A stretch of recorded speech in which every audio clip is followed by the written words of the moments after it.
안녕하십니까. 저희는 윤상현 의원실을 통하여 함께하고 있는 트루스코리아와 또 부방대 서울특별시 교회총연합회가 함께 오늘 기자회견을 가지게 되었습니다. 저는 서울특별시 교회총연합회 운영위원장 박원영 목사라고 합니다. 우리가 한때 일제와 함께 한일 합병이 되기 전에 1910년도였다면 1909년도에 안중근 의사는 하얼빈에서 히토 히로노비를 총격을 가했습니다. 그날이 10월 26일이었고 한일 합병은 그래도 1910년에 되었습니다. 그리고 1919년도에 만세 3.1 만세 운동이 일어났었습니다. 그럼에도 불구하고 1945년도 8.15 해방이 되기 전에 그때 당시에 먼저 일어났던 엄청난 대한민국 한국교회의 큰 사건이 1938년도에 있었습니다. 그것은 바로 신사참배의 결의였습니다. 9월 10일 날 총회를 하고 그때 당시에 23개의 전국 지역에 대한민국의 교회가 있었고 17개의 노회가 결의를 해서 신사참배를 결의에 통과가 되었습니다. 그리고 통과가 되자마자 일본 순사들에 이끌려서 남산에 있는 신사참배를 하게 되었고 한강에 나가서 신사참배를 위한 몸을 재개할 정도로 씻었습니다.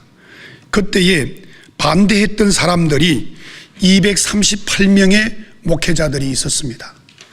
그럼에도 불구하고 그 당시에 순교자는 30여 명의 주기철 목사님을 위시하여 한국교회 목사님들이 순교를 당했습니다. 오늘 작금에 일어나고 있는 대한민국의 이 정치적 상향과 국회 폭주로 인하여 한국교회는 위험에 처해 있다고 저는 봅니다.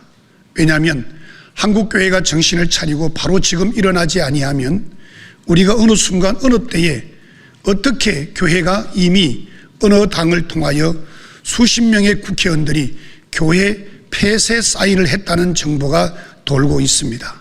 여러분, 대한민국의 자유민주주의 국가가 해야 될 일이 무엇입니까? 그것은 어떤 것보다도 국회에서 입법 폭주를 통하여 말할 수 없는 그야말로 국무총리와 장차관들과 검사를 탄핵을 한다고 하는 것은, 그리고 법에 맞지 않는 국회의 절차의 법에도 맞지 않는 상황 속에서 대통령을 입건했다고 하는 것은 현재 법 현상과 상황 속에서 대통령을 입건하는 그 상황에 또 서부지검의 청년들이 입건되는 것처럼 앞으로는 법의 절차와 관계없이 수많은 사람들이 순식간에 바로 입건될 수 있고 체포될 수 있다고 하는 위험이 있다고 하는 것을 저희들은 느끼고 있습니다. 홍콩과 대만에 위험한 시국이 있는 것처럼 현재 대한민국에 계몽이 되고 있는 이 계엄령의 시기에 공사나 추진하고 있다고 하는 말이 너무나 많습니다. 많은 지자체도 여러 곳곳마다 수많은 어려움 속에서 이루 말할 수 없는 좌편향의 법조가 일어나고 있습니다. 친중북 세력으로 인하여 또 예산 삭감으로 인하여 부정선거로 인하여 군인을 해유하고 가짜로 발표하게 해서 그야말로 내란 사범으로 잡아가는 국회의원들이 있습니다. 그분들이 과연 정당한 대한민국을 위한 국민을 위한 국회의원인지 우리는 묻고 싶습니다. 앞으로 헌법재판에서 마지막 일어나야 될 탄핵에 대한 결과가 반드시 기각을 넘어서 각하가 돼야 된다고 저희들은 생각합니다. 대한민국의 미래를 살리고 이끌어가길 원한다면 정당하게 정당들이 페어플레이를 해서 국민의 지지를 받아서 여러분들이 정권을 가져가야 될 것입니다. 그러나 북한의 지령을 받고 공산의 세력에서 여러분들이 정권을 탈환한다 그러면 이것은 정당한 페어플레이 정치가 아니라고 저희들은 봅니다. 여러분들에게 그런 판단이 있기를 저희들은 기대합니다. 감사합니다. 대한민국을 사랑하고 아끼는 국민 여러분, 저는 오늘 무거운 마음으로 이 자리에서 민주당의 해산 명령을 선언합니다. 거짓과 조작으로 대통령을 탄핵하는 만행의 주역 민주당과 국가 전복 세력들의 퇴장은 자유 대한민국의 새로운 시작입니다. 나라를 바로 세우고자 윤석열 대통령께서 육참 골단으로 보여준 국민 계몽 선언은 국가가 왜 존재하는지, 국민의 역할이 무엇인지를 일깨워준 행동의 역사였습니다. 2020년 9월 22일 새 연평도 양상 북한 해역에서 북한군에 의해 무참히 살해당한 해수부 주무관 이대준의 죽음에 문재인의 국정농단과 살인의 최종 결정권이 작동되었고, 민주당의 조작, 해유, 은폐 선동은 입법부 역사상 가장 더러운 국회가 국민을 버렸고 인권유린과 선동으로 일관하여 국회의 기능을 마비시켰습니다. 저는 오늘 국민 여러분께 다음과 같이 제안합니다.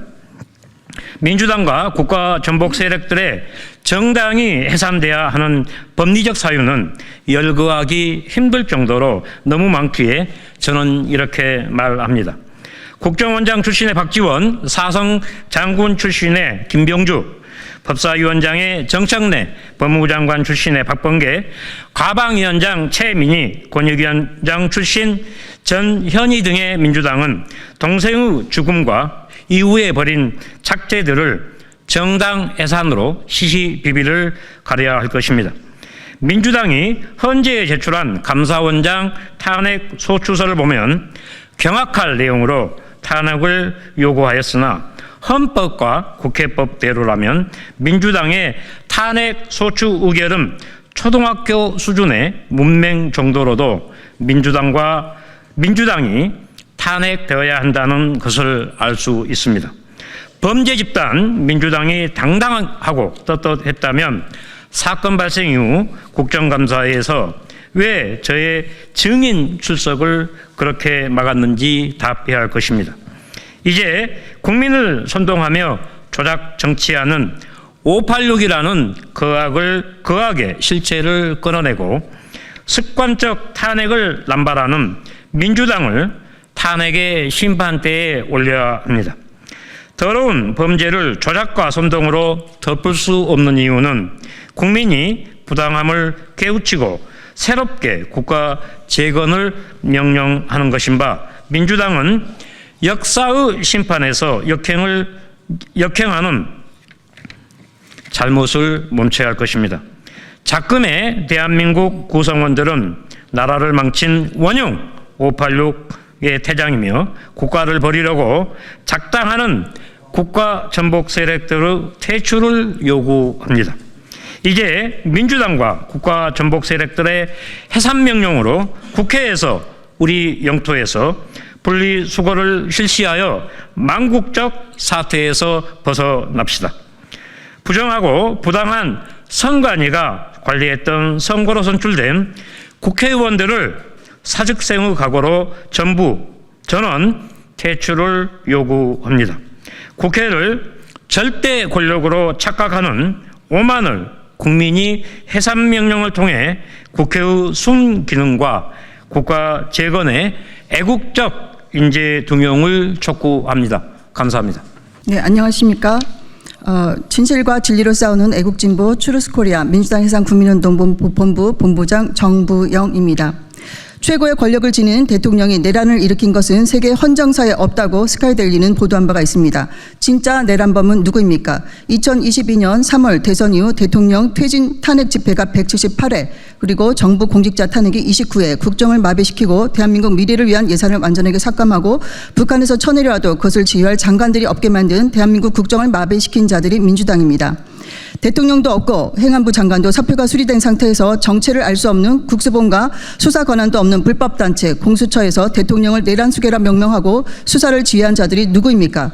부정선거 의혹이 있는 민주당의 이재명, 추미애, 박찬대, 그리고 국가보안법 위반자를 우리는 간첩이라 부릅니다. 그러한 박선원, 정청래 등의 가짜 메모, 곽종근 특전사령관 회유 공작을 우리는 보았고 국힘당 내에서도 가장 먼저 윤 대통령에게 내란 속에 프레임을 씌우고 자진 사퇴 하야하라고 주장한 한동훈 친중 계열 의원들이 30여 명입니다. 친중 반역에는 여야가 없는 것입니다.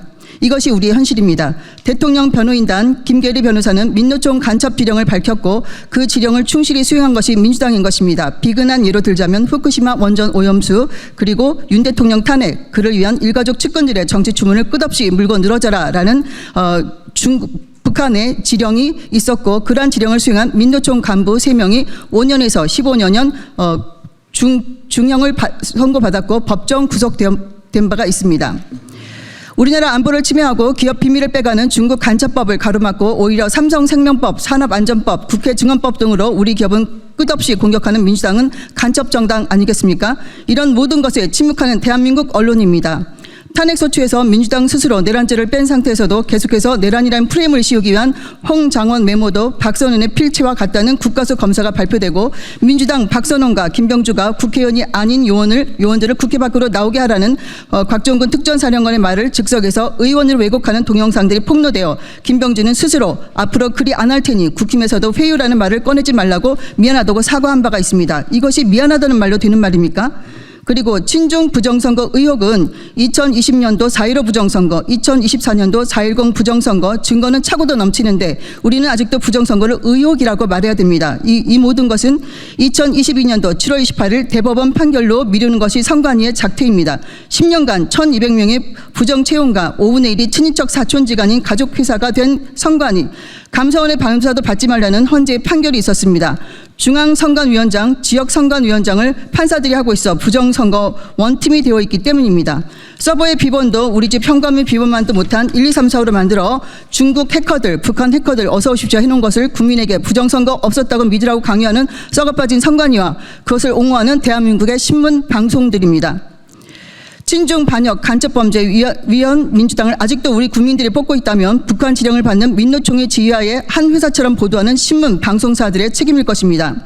그럼에도 우리 국민들은 깨어 민주당을 지지하지 않기에 부정선거를 저지르고 그럼에도 승리했다는 것은 압승했다는 증거일 것입니다. 중국 공산당은 대한민국 선관위 A앱을 통해 전 세계 부정선거를 진행하고 친중 정치인들이 당선되게 만들고 각 나라의 이권을 탈취해온 의혹을 받고 있습니다. 미국, 캐나다, 호주, 아프리카 등지에서 부정선거를 한 중국 공산당이 세계에서 가장 요충지인 한반도, 대한민국에서 부정선거를 하지 않았다고 말하는 것은 스스로 개돼지임을 자인하거나 아니면 중국의 자금에 노출된 친중파라는 것을 인정하는 것입니다. 올해 대한민국 광복 80주년이 됩니다. 그동안 종북 주사파, 이제는 친중 자금에 의해 친중화된 좌파 세력들의 공작이 멈춘 것은 단 한 시간도 없었을 것입니다. 이제 그들의 목적은 통일이 아닙니다. 세계 6위 경제력을 갖춘 대한민국을 통째로 수탈하는 것입니다. 2016년도 박근혜 대통령 정부 당시 우리나라 예산은 386조였습니다. 2025년 결정된 우리나라 예산은 677조, 300조가 늘어났습니다. 우리나라 예산의 2분의 1이 증가되어 여러분에게 갔습니까? 기껏 해봤자 이재명이 전 국민에게 주자는 25만 원입니다. 다 어디로 갔을까요? 바로 좌파 이익 카르텔입니다. 그들이 정권을 잡으면 대한민국 예산의 2분의 1을 마음대로 쓸 수 있게 되고 여러분의 세금이 중국 조선족 건강보험료로 2조 원이 넘게 되고 주한미군 주둔비도 1조 2천억밖에 안 됩니다. 대한민국 국민에게도 없는 요람에서 무덤까지 혜택이 중국 화교 외국인들에게 주어지는 것입니다. 윤 대통령의 말씀 반드시 여러분의 주권을 찾아주겠다는 말씀은 바로 이 의미였던 것입니다. 부정선거로 우리 국민들의 주권을 중국 북한에 빼앗기고 가짜 국회들에 의해 대한민국의 재산, 자유, 생명이 중국 북한에게 넘어갔던 것입니다. 우리 아이들은 12년을 노력해야 인서울 하는데 중국 학교들은 시험도 없이 면접과 서류만으로 인서울 의대까지 마음대로 들어가고 노무현 대통령 때 사법고시 없애고 로스쿨 시험만으로 마음대로 판검사, 변호사 되도록 국적지원까지 없앤 것이 문재인 정권이며 그런 중국인들에게 투표권을 굳춘 것이 김대중 정권입니다. 그것을 위해 전라도에 빨대를 꽂게 5.18을 민주화로 둔갑시킨 것이 김영삼 대통령입니다. 이에 우리는 제안합니다. 우리가 싸우고 있는 것은 바로 이러한 반역, 친중, 친북, 종북 주사파입니다. 매국노 반역, 친중파들 종북 주사파는 재산몰수, 가족과 함께 북한과 중국으로 영구 추방하기를 바라며 그리고 애국기업, 우량 주식을 사고 민주당이 부정선거 막고 악법 원천 무효시켜 우리 모두 부자 되는 소액주주 운동을 제안하고 그리고 반역 위원 민주당 해산을 위한 첨단 국민 서명 운동을 제창하는 바입니다. 감사합니다.